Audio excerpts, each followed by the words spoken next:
Al-Habib Al-Imam Al-Qutub Abdullah bin Alawi bin Muhammad Al-Haddad, yang mudah-mudahan sebagaimana Allah ridhai beliau, Allah ridhai kita semuanya.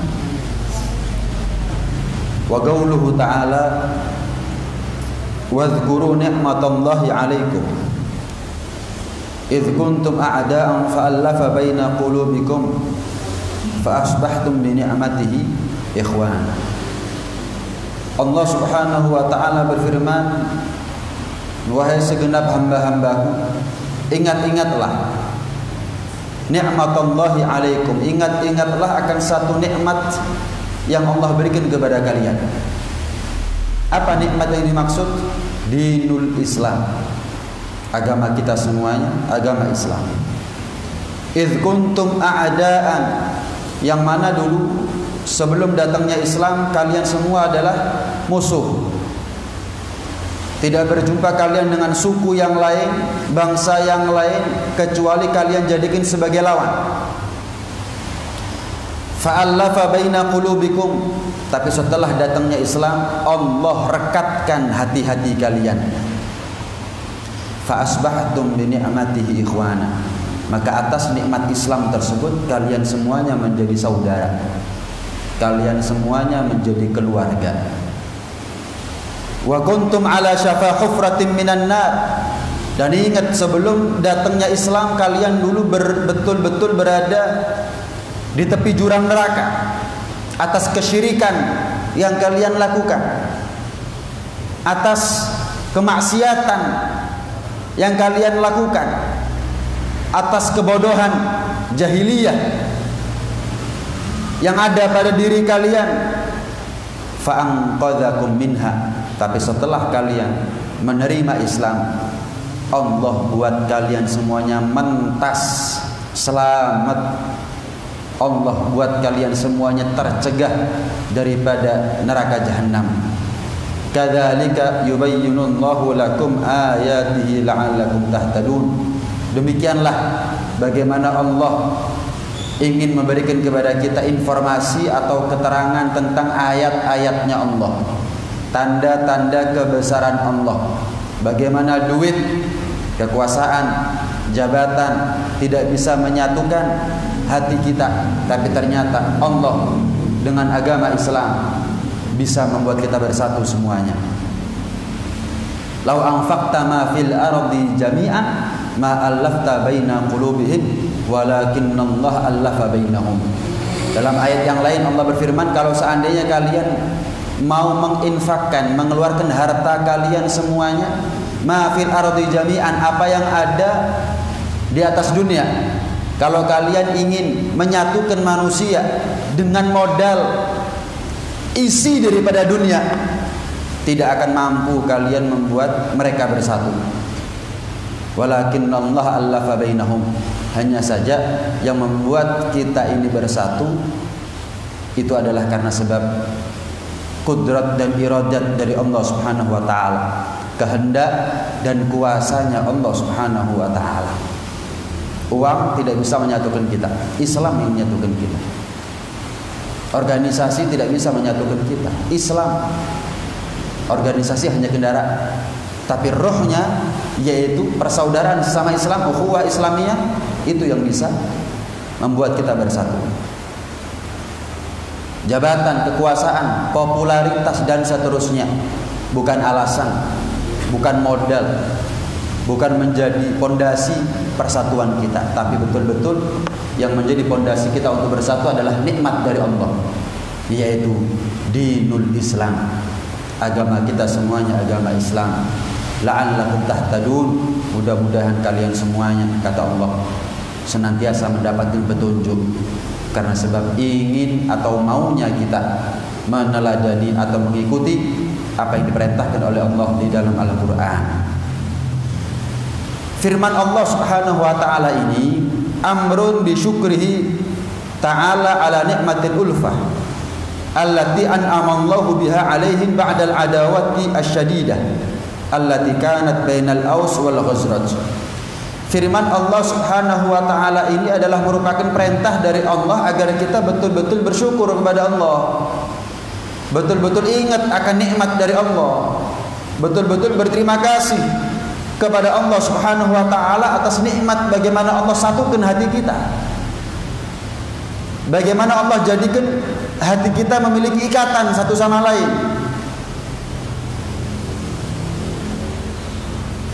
Padahal dulunya kita adalah musuh.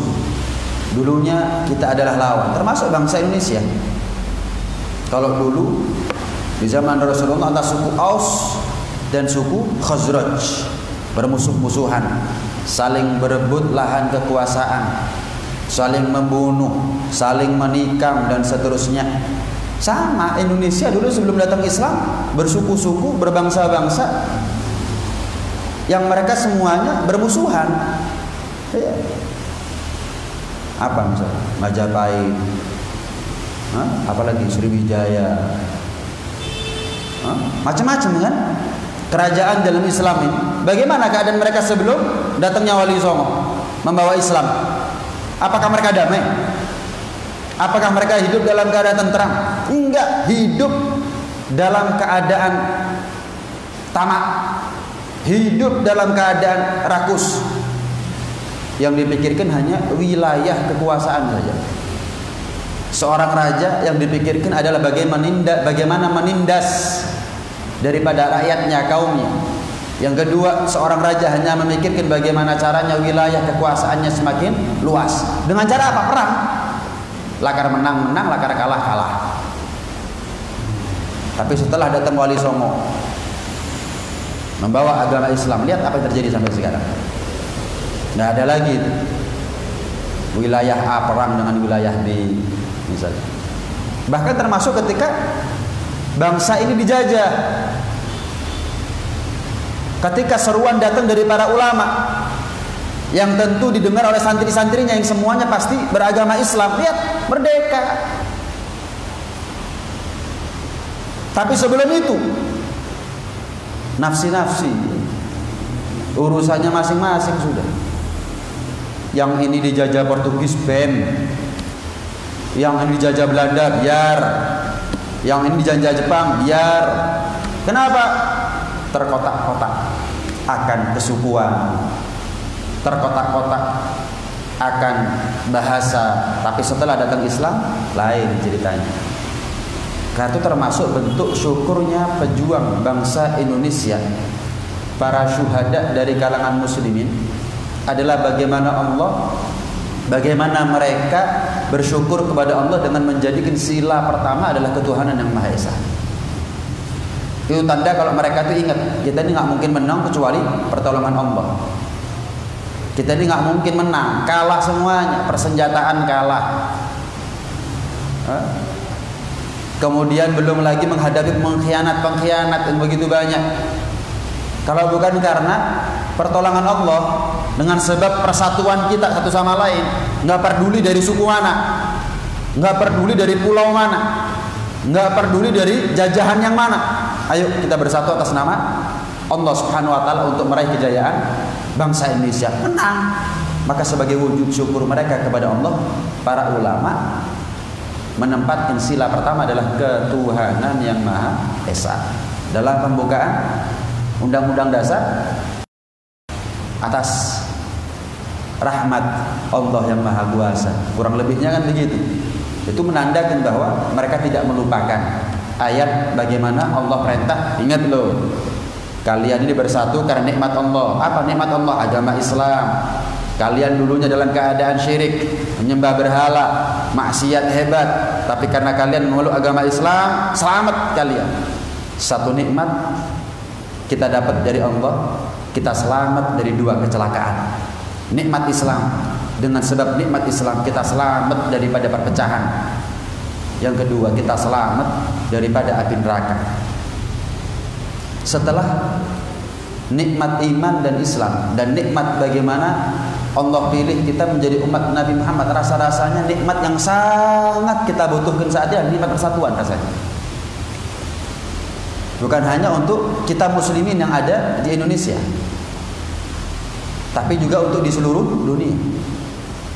Seandainya umat muslimin di seluruh dunia bersatu Wah, nggak akan ada tuh orang yang berani mencaci Nabi Muhammad. Nggak akan ada orang yang berani lancang membuat karikaturnya Nabi Muhammad, menjadikan Nabi Muhammad sebagai ejekan, sebagai guyonan, sebagai lelucon dengan alasan kebebasan berpendapat. Nggak akan mungkin. Kita nih yang di Indonesia saja, seandainya muslimin di Indonesia ini bersatu, nggak mungkin kita punya pemimpin yang zalim misalnya. Ya. Jangan diartikan ke siapa ya, saya nggak bahas. Cuma yang jelas yang jelas pemimpin kita ini nggak ada yang benar sekarang ini. Banyak nggak benernya daripada benernya. Saya nggak bahas perorangan.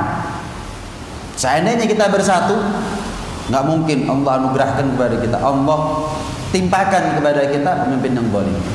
Nggak mungkin keadaan Indonesia ini carut marut seperti sekarang, nggak mungkin. Nggak mungkin korupsi ada di mana-mana, itu nggak mungkin. Nggak mungkin. Kenapa? Musliminnya bersatu. Tapi lihat, ketika kita melupakan, wala in kafartum inna azabi lasyadid, ketika kita mengkufuri nikmat Allah, yang mana nikmat Islam adalah nikmat yang paling mahal. Nikmat yang paling mahal berarti sekaligus menjadi nikmat yang paling wajib untuk kita syukuri. Kapan kita kufuri? Kapan kita lupakan? Inna azabi lasyadid. Azabnya Allah di sekarang. Bagaimana keadaan muslimin di seluruh dunia? Hanya bisa mengecam tapi tidak bisa berbuat lebih. Seandainya muslimin bersatu, nggak perlu boikot, nggak perlu boikot. Kenapa? Pasti ekonomi kita yang pegang. Pasti ekonomi kita yang pegang. Tapi karena kerakusan, tamak, maka lain ceritanya. Akhirnya ekonomi bukan kita yang pegang. Akhirnya ketika terjadi satu hal yang nggak kita inginkan, kita bisanya boikot. Itu pun nggak kompak, itu pun nggak serentak. Mungkin dari sebagian besar hanya sebagian kecil yang mau membela Nabi Muhammad sallallahu alaihi wasallam. Inna adzabi lasyadid wa la in kafartum inna adzabi lasyadid. Kalau kita melupakan atas nikmat Islam, itu adalah lupa yang fatal. Kalau kita mengkufuri nikmat Islam, berupa nikmat Islam, itu adalah kufur yang fatal. Nikmat Islam dilupakan. Nih kenyataan yang kita hadapi sekarang. Perpecahan di mana-mana. Umat muslim seperti buih yang cukup ditiup hilang. Nggak ada kekuatan sama sekali. Ekonomi bukan kita yang pegang, politik bukan kita yang pegang. Apapun yang menjadi modal utama keutuhan bangsa, kedaulatan bangsa, bukan kita yang pegang. Indonesia saja bukan kita yang pegang. Kenapa? Kufur nikmat. Celakanya nikmat Islam yang dikufuri. Nah, ya begini.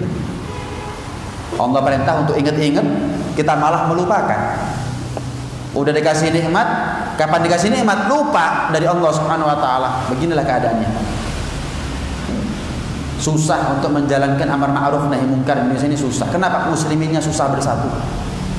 Susah. Akhirnya anak kita, kalangan muda kita, pemuda-pemudi kita yang menjadi korban. Kenapa? Susah amar ma'ruf nahi munkar. Tapi seandainya bersatu, wah, itu menjadi nikmat yang luar biasa. Anak-anak kita aman akhirnya.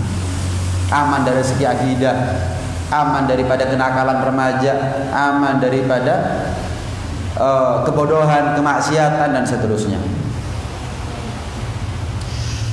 Wa hum ansarullahi wa rasulih khususan. Yang mana para sahabat itu adalah penolong-penolong Allah dan pejuang-pejuang yang membela Rasulullah SAW secara khusus. Wa baina sairil Arab umuman, dan juga atas seluruh bangsa Arab secara umum. Artinya apa? Nikmat Islam ini Allah berikan, ya, Allah amanatkan kepada Rasulullah. Ada yang menerima, ada yang tidak.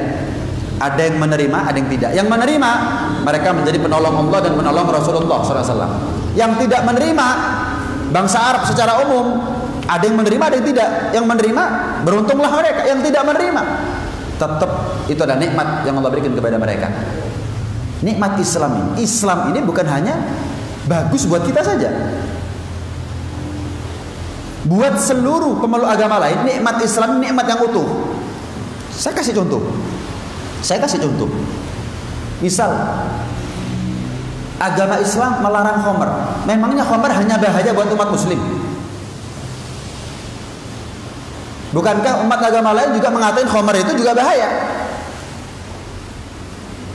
Makanan halal, apakah makanan halal itu hanya baik untuk kesehatan umat muslim? Enggak. Di Korea, di Jepang itu mulai marak restoran-restoran yang pemiliknya non muslim tapi menyediakan makanan halal. Ditulisi makanan halal. Kenapa? Bukan karena biar yang muslim masuk.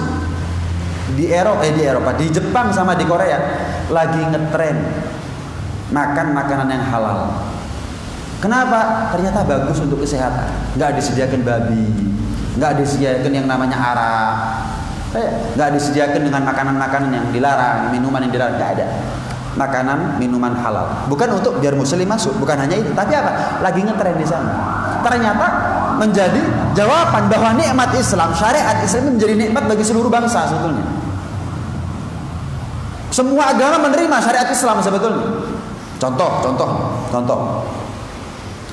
Koruptor potong tangannya.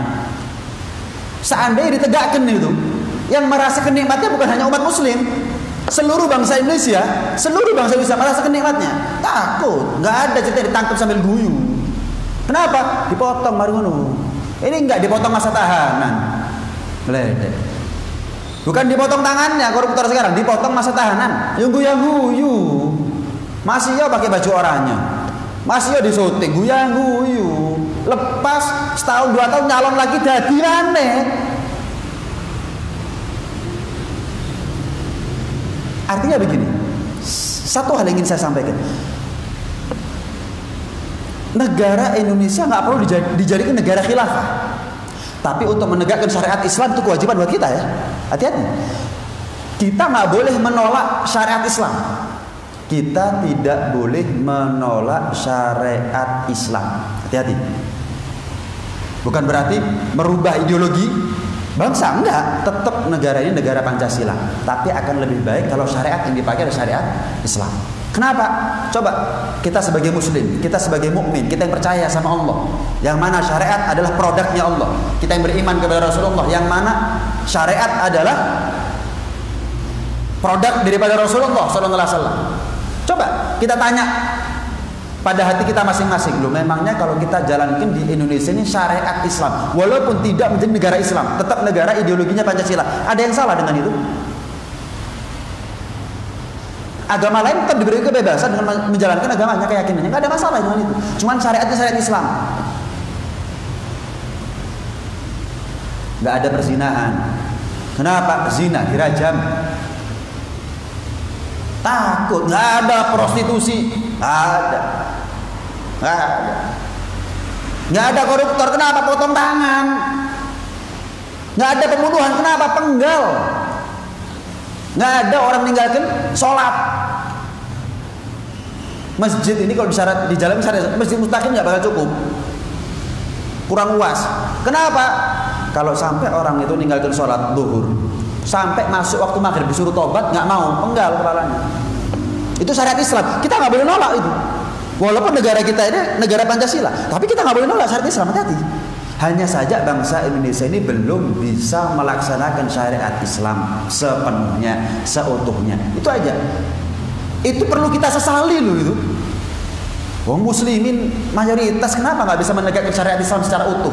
Al-Quran sebagai pedoman hidup. Al-Quran kalau dijalankan di Indonesia, yang dapat untung bukan hanya kaum muslimin. Al-Quran ngajari kita boleh sama agama lain? Enggak. Justru agama Islam melindungi hak orang lain, agama lain. Tapi kita punya wibawa. Agama Islam menjadi agama yang disegani. Tapi ketika kita tidak menegakkan syariat Islam, lihat sekarang. Lihat bagaimana sekarang. Bondo 5.000 sok zina saiki. Anak umur berapa? SMP. Perempuannya umur berapa? 50, 55. Kenapa? Butuh duit. Yang SMP kepengin tahu, penasaran. Kok iso sampai kok ngono? Badan mayoritas muslim. Kenapa? Nggak menjalankan syariat Islam. Karena itu bangsa Indonesia ini bisa baik kalau menjalankan syariat Islam. Dan ingat, kita nggak boleh menolak loh syariat Islam itu. Nggak boleh. Anti dengan syariat Islam. Wah, saya nggak setuju kalau dijalankan Al-Quran ada di sini. Yang zina dirajam nggak setuju. Oh, haram, kafir hukumnya. Hati-hati. Hati-hati. Saya nggak setuju koruptor potong tangan, nggak setuju. Kenapa? PBB melindungi hak asasi manusia. Hak asasi agama bagaimana? Haknya Allah bagaimana? Bukankah Al-Quran mengatakan kalau kita menjalankan yang namanya kisos, itu melindungi kehidupan? Allah berfirman begitu. Lah maksud kita nurut sama PBB, nggak nurut sama Allah? Lah ngasih hidup kita siapa? PBB. Yang punya surga dan neraka siapa? PBB. Yang ngasih kita rezeki jodoh anak siapa? PBB. Allah berfirman kalau dijalankan syariat Islam itu menjadi kebaikan buat semuanya, bukan hanya buat muslim tok. Siwak, mungkin saya pernah sampaikan di sini. Di Amerika sama di Eropa lagi tren di siwak ini. Yang pakai bukan hanya orang muslim. Cuman kita aja yang ninggalkan. Yang di sana dipakai anak-anak muda jadi tren. Jadi tren. Kenapa? Mulai tahun 86 riset menemukan bahwa ternyata dalam kayu siwak ini banyak faedah, banyak zat atau enzim yang bisa menguntungkan buat kita semuanya. Kebersihan mulut, wanginya mulut, awetnya, gigi dan seterusnya. Kenapa? Sabda Nabi sebetulnya nggak butuh riset buat orang yang beriman. Cukup Rasulullah bilang apa, udah kita imani, kita lakukan, aman dah. Di Amerika jadi tren, di Eropa jadi tren, kemana-mana orang gigit-gigit siwak anak muda itu, masuk colongan cekak. Namanya bukan muslim. Kenapa? Ternyata bagus. Kalau mereka nunggu riset, kalau kita nggak nunggu riset, cukup sabda Nabi kita imani, selesai kita amalkan. Enggak, di sana dipakai. Siapa yang pakai? Non muslim. Kita ninggalkan. Coba, nggak ada. Coba cari dah, cari celah dalam syariat Islam yang kalau kita jalankan itu merugikan bangsa Indonesia. Coba cari. Atau hanya menguntungkan pihak muslim, non muslim nggak dapat keuntungan? Enggak. Emangnya kalau dijalankan syariat Islam gereja harus dirobohkan? Enggak. Di zaman Nabi juga banyak sinagog, gereja-gereja banyak, dibiarkan hidup. Tapi dengan syariat Islam kita punya wibawa. Kenapa? Dengan kita menjalankan syariat Islam lebih mudah buat kita untuk bersatu. Kenapa? Produknya Allah yang kita jadikan pegangan. Syariatnya Allah, Al-Quran yang nggak mungkin salah, nggak mungkin salah. Jadi remnya, pakemnya jelas. Tapi kalau aturan manusia berubah-berubah, menurut sebagian orang benar, menurut sebagian orang salah. Sekarang dianggap benar, nggak menutup kemungkinan kemudian hari dianggap salah. Relatif, nggak absolut, nggak mutlak. Tapi kalau kita pakemnya jelas, Al-Quran bilang A, Nabi bilang A, selesai, bersatu, dan lebih mudah buat kita. Nah ini, jadi yang ingin saya tekankan, tidak harus merubah ideologi bangsa. Tapi ingat, sekalipun demikian, kita nggak boleh menolak syariat Islam. Ini poinnya. Saya nggak mau Pancasila diganti khilafah, nggak apa-apa, nggak ada masalah. Cuman menolak syariat Islam nggak boleh. Saya nggak mau negara ini menjadi negara Islam. Oh nggak apa-apa. Tapi menolak syariat, menolak Al-Quran, menolak syariat, menolak petuah Nabi, nggak boleh. Satu saja kita tolak, nggak setuju. Contoh, ibu-ibu misalnya nggak setuju dengan poligami, nggak mau dipoligami, nggak apa-apa. Tapi menolak syariatnya nggak boleh. Kenapa? Nabi 11 istrinya, ya nggak boleh. Nggak mau, hak pribadi. Tapi kalau menolak syariatnya, kebablasan. Kaum feminis kadang-kadang begitu ya. Menolak, anti poligami, nggak boleh anti. Satu saja. Nggak boleh kan kita beriman sama Al-Quran hanya sebagian, tapi sebagian isi Al-Quran yang lain kita kufuri. Nggak boleh. Namanya air kalau sudah kena minyak rusak airnya. Namanya iman kalau sudah ada satu ayat saja kita kufuri Al-Quran, itu wajib kita imani secara utuh. Kita iman sama 6.665 ayat. Al-Quran itu ada 6.666 ayat. 6.665 ayat kita iman. Satu ayat tok kita kufur. Ada air. kejatuhan minyak, siapa yang mau minum? Siapa yang mau minum? Buyar sudah.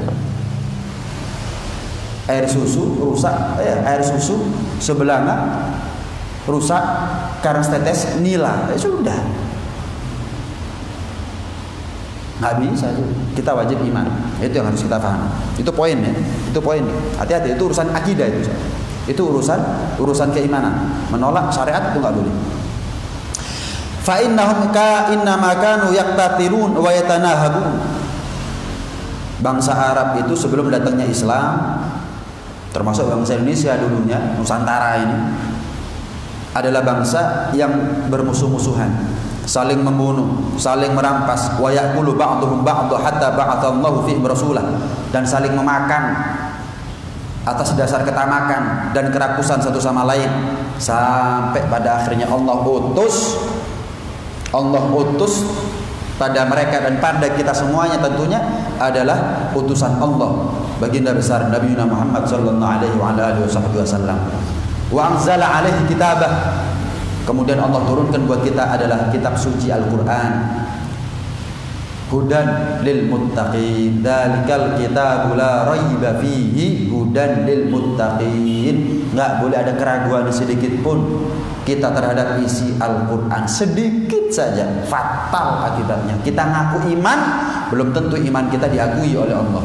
Iman kita ini masih dipertanyakan. Kapan kita tahu iman kita ini diterima oleh Allah, diakui oleh Allah, sah? Nanti kalau sudah kita meninggal dunia, baru kita tahu apakah iman kita ini benar atau enggak. Termasuk tanda keimanan kita adalah apa? Iman kepada Al-Quran. Dzalikal kitabu la raiba fihi. Enggak ada sedikit pun keraguan dalam Al-Quran. Yang kedua, hudan lil muttaqin, menjadi petunjuk, menjadi pedoman hidup bagi seluruh orang-orang yang bertakwa. Lah kita ini kan mau jadi orang bertakwa semuanya. Siapa di sini yang mau menjadi muslim setengah-setengah? Mau menjadi muslim yang nanggung? Nggak ada. Kita ini semuanya menjadi muslimin yang ingin menjadi muttaqin. Masjidnya aja udah namanya muttaqin ini. Masa masih masuk masjid muttaqin? Kepingin jadi muslim yang nanggung, cari masjid lain. Kita semuanya muslimin, mukminin yang ingin menjadi muttaqin. Caranya gimana? Jadikan Al-Quran sebagai pedoman. Jadikan Al-Quran sebagai pedoman. Ibarat kalau misal sepeda motor kita rusak, atau HP kita rusak, atau TV kita rusak, alat elektronik kita rusak, kita mau betul-betul sendiri, nggak bisa, butuh buku pedoman. Ini bangsa ini rusak, ini muslimin ini rusak seluruh dunia ini. Bangsa Indonesia lagi rusak, muslimin seluruh dunia juga lagi rusak. Kembali kepada Al-Quran. Allah itu, Rasulullah SAW tidak mewariskan sebagai pusaka setelah Rasulullah wafat kecuali dua. Yang pertama adalah kitab suci Al-Quran. Ini pusaka. Namanya pusaka itu di mana? Di rumah, dirawat, diperhatikan, dijalani.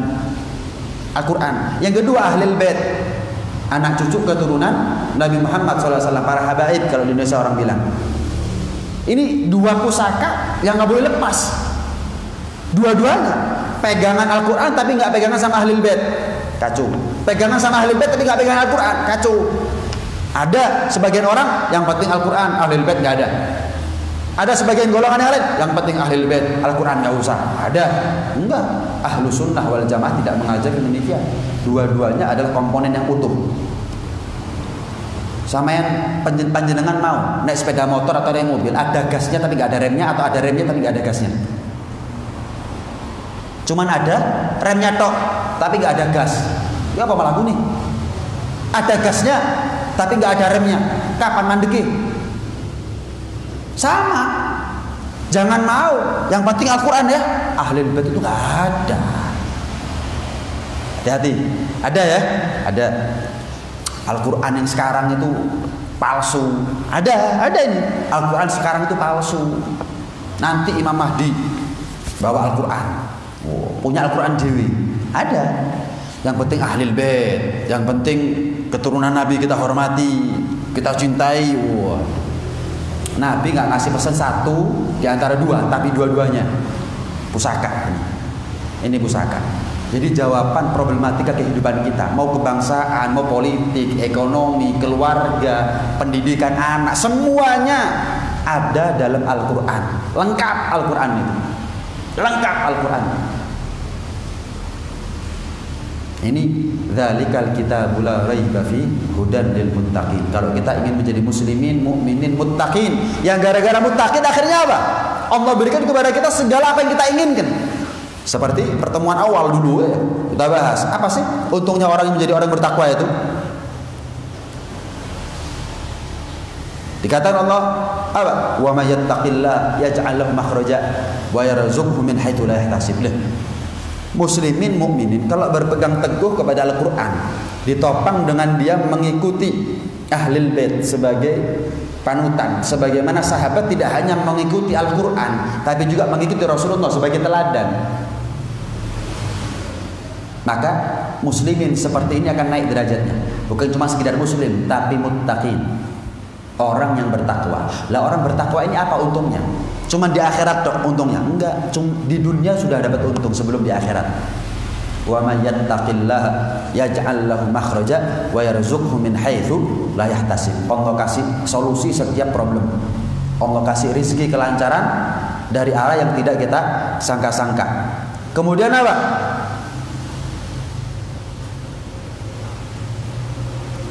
Wa in minkum illa wariduha kana 'ala rabbika hatman maqdiyya thumma nunajjil ladzina taqaw wa nadharu adh-dhalimina fiha jithiya. Orang yang bertakwa selamat di akhirat. Kita ini bisa meniti jembatan sirat modalnya takwa. Kita nggak bisa nyogok malaikat nanti.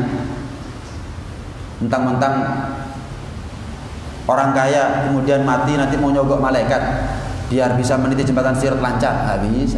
Modal kita selamat di akhirat adalah ketakwaan. Jadi kita harus punya cita-cita, nggak boleh saya setengah-setengah dalam agama Islam. Harus punya target menjadi orang yang bertakwa. Ngapain? Untung dunia akhirat kok ngapain? Caranya gimana? Dari muslim menjadi muttaqin. Berpegang teguh kepada Al-Quran. Itu. Mensyukuri nikmat Islam. Fajama'a bihi syatatahum, sehingga karena sebab terutusnya Rasulullah, diturunkannya Al-Quran, perpecahan itu menjadi utuh. Dari yang pecah tercerai-berai menjadi bersatu padu. Wa allafa baina qulubihim. Kemudian setelah itu Allah buat hati mereka menjadi terikat, menjadi rekat, menjadi kuat. Wa azala bihi ma kana bainahum min ad-dhagha'in wal adawat wal fitan wal muqata'at. Sehingga hilanglah karena sebab persatuan perpecahan. Karena sebab ikatan batin, ikatan hati, ikatan emosional, chemistry antara satu sama lain yang didasari dengan Islam, maka hilanglah semua fitnah. Semua fitnah. Gara-gara ada persatuan, perpecahan hilang. Gara-gara ada ikatan batin satu sama lain. Innamal mu'minuna ikhwah. Kata ulama bagaimana? Para mukminin itu ikhwatun. Akhun itu saudara. Jamaknya bisa ikhwanun, bisa ikhwatun. Ikhwanun pakai nun, ikhwatun pakai tak marbutah. Ulama tafsir mengatakan kenapa kok Allah berfirman bukan dengan innamal mu'minuna ikhwanun. Ikhwanun sama ikhwatun itu sama. Tapi kenapa Allah berfirman dengan innamal mu'minuna ikhwatun? Itu ada sirnya pasti, ada rahasianya. Ulama tafsir mengatakan karena ada korelasi, ada hubungan, ada benang merah. Allah menyebutkan innamal mu'minuna ikhwah. Orang beriman satu sama lain itu adalah satu saudara. Ini kan menunjukkan persatuan. Maka kalau pakai huruf nun itu ada yang terputus. Namanya huruf nun terputus. Nggak pas. Nggak pas. Bayangkan sampai hurufnya itu dipilih sama Allah Subhanahu wa taala. Enggak pas. Menyebutin persatuan itu ya bulat. Menyebutin persatuan itu ya bulat. Masuk bersatuan ya, ayo kita bersatu. Kan enggak? Ayo kita bersatu. Maka dipilih oleh Allah ikhwatun daripada ikhwanun. Itu dalam tafsir itu. Bukan ilmu cocoklogi itu. Bukan menurut saya itu. Dalam tafsir dikatakan demikian itu. Wah, tepat-tepaan nih. Bukan. Wah, ketepaan. Bukan. Wah, kebetulan. Bukan. Itu memang ada dalam tafsir.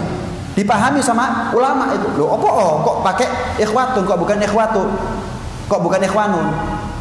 Karena ada korelasinya. Ada korelasinya. Dalam hadis Rasulullah SAW pernah bersabda, "Matsalul mu'minina fi tawaddihim wa tarahumihim wa ta'atufihim mithal jasad." Permisalan orang-orang yang beriman di dalam rasa cinta satu sama lain, dalam saling menebar kasih sayang satu sama lain, berlemah lembut satu sama lain, itu seperti jasad, seperti tubuh jasmaninya kita, fisiknya kita ini. Maksudnya bagaimana? Idza staka min udwin tada'a lahu sa'iral jasad bis-sahari wal humma. Jika sakit satu tubuh, yang lain ikut merasakan sakit, nggak bisa tidur. Kita kalau sakit gigi bisa tidur. Kita kalau sudah sakit gigi, panas dingin. Kita kalau kesengat kala jengking misalnya, kesengat lele aja, kayak sok turu. Badan yang disengat mungkin jarinya, tangannya, atau kakinya, tapi semua anggota badan, mata itu nggak bisa merem, kelarang. Badan semuanya keringet yang keluar. Di atas kasur bolak-balik. Sama seharusnya. Ketika kita merasakan bahwa kita ini adalah saudara, seharusnya ketika kita melihat ada orang muslim yang didolimi, ya itu sama seperti kita melihat saudara kita sedang didolimi, bagian dari keluarga kita didolimi.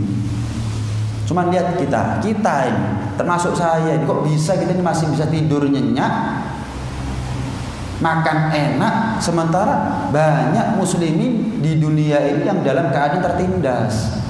Contoh yang paling nyata Palestina misalnya. Pernah nggak kita makan terus kepikiran orang-orang di Palestina itu? Kepikiran tak enggak? Ini termasuk wala in kafartum inna adzabil syadid. Karena kita nggak peduli sama orang lain, Allah juga nggak peduli sama kita. Allah fi aunil abdi madamal abdu fi auni akhi. Allah itu kan nolong kita kalau kita nolong orang lain. Sering kan diadakan penggalangan dana untuk bantuan Palestina, untuk baik itu untuk sembako, untuk rumah sakit. Jangan-jangan kita nggak pernah transfer gitu. Jangan-jangan malah kita mandang sinis. Oh wah, nulung kok cek adoh nang Palestina. Koyok wong melarat begini kan sing butuh. Loh, bukan. Lah kalau bisa nulung dua-duanya kenapa harus satu gitu? Yang sini juga ada yang memperhatikan. Badan Amil Zakat memperhatikan fuqara. Orang miskin di Indonesia tugasnya pemerintah. Tugasnya pemerintah. Lah Palestina tugasnya kita sebagai muslim. Tugasnya kita sebagai muslim. Ini gambaran aja. Ini cuma sekedar contoh ya. Cuma sekedar contoh. Ini kenyataan kan. Mereka sakit, kok kita bisa tidur? Kok kita nggak keringet dingin gitu? Ojo nane Palestina ya. Nabi dicaci maki kita bisa tidur nyenyak kok. Nabi dihinakan ini. Kita bisa makan enak, nggak ada pembelaan sama sekali. Biasa begitu. Walhasil kita ini terlalu fatal memang. Terlalu parah memang kita ini lupa dari Allah Subhanahu wa taala, mengkufuri nikmat-nikmatnya Allah. Mudah-mudahan selamat dunia akhirat kita semuanya ini. Dalam hadis Rasulullah SAW pernah bersabda, wal muslimuna kal bunyan yashuddu ba'duhu ba'dha. Orang muslim satu sama lain itu seperti bangunan yang satu sama lain saling menopang, saling menguatkan. Nih, nggak mungkin ada atap kalau nggak ada tiang. Nggak mungkin ada tiang. Buat apa ada tiang kalau nggak ada atapnya? Ada rumah nggak ada pintunya bagaimana? Ada rumah nggak ada ventilasinya bagaimana? Dan seterusnya dan seterusnya. Seharusnya begitu. Nah, saling menguatkan. Kita enggak bengkerengan karena PDW. Muslim A, Muslim B karena beda organisasi bengkerengan. Malah kadang-kadang kan Allah berfirman begini, innamal mu'minuna ikhwatun fa aslihu baina akhawaykum. Kita ini satu keluarga, satu saudara. Kalau ada saudara kita yang berseteru, itu didamaikan. Tugasnya kita menurut perintahnya Allah mendamaikan. bukan malah membela satu memusuhi yang lain. Kita punya dua saudara misalnya, dua saudara sama-sama kakaknya misal, kakak A sama kakak B gegeran. Mosok aku tak belani kakak A, wae kakak B tak salah-salahno. Wah, ini bukan fa'aslihu baina akhawaikum ini. Kita kan begitu sekarang ya. Aku tak belani organisasi A, tak musuh ambek organisasi B. Badal salate padha 5 rakaat, kapan Ramadan yo poso, syahadat yo pancet. Selesai kenapa? Yes, ngedem, bukan malah lu jual gua beli. Ya, kita sekarang gitu, lu jual gua beli. Lah enggak ada, kita hadapi ini siapa?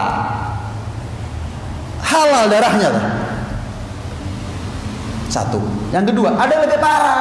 Ketika ada organisasi Islam misalkan sedang berseteru, malah ada yang ikut dengan orang istilahnya melok tonggo, malah bukan mendamaikan dua saudara, malah melok tonggo, keplok-keplok wisan. Ini lebih parah ini. Ini umat yang durhaka sama nabinya, hamba yang durhaka sama Tuhannya. Kan ada ya? Ada. Melok keplok-keplok. Yang penting oleh duit, yang penting dapat jabatan, yang penting wah, ini gak betul. Ya, seharusnya kan apa? Wis talah, apa sih? Dicari titik temunya, dicari titik tengahnya. Ayolah, masa di antara sekian banyak persamaan gara-gara satu perbedaan, dua perbedaan kita ini nggak bisa bersatu kan aneh. Kita ini banyak samanya kok. Seharusnya begitu, enggak. Pokok lek gak melok aku, pokok lek kudu organisasi A salah. Loh ini kan maaf ucapannya Wahabi ya nih. Ini kan ucapannya Wahabi.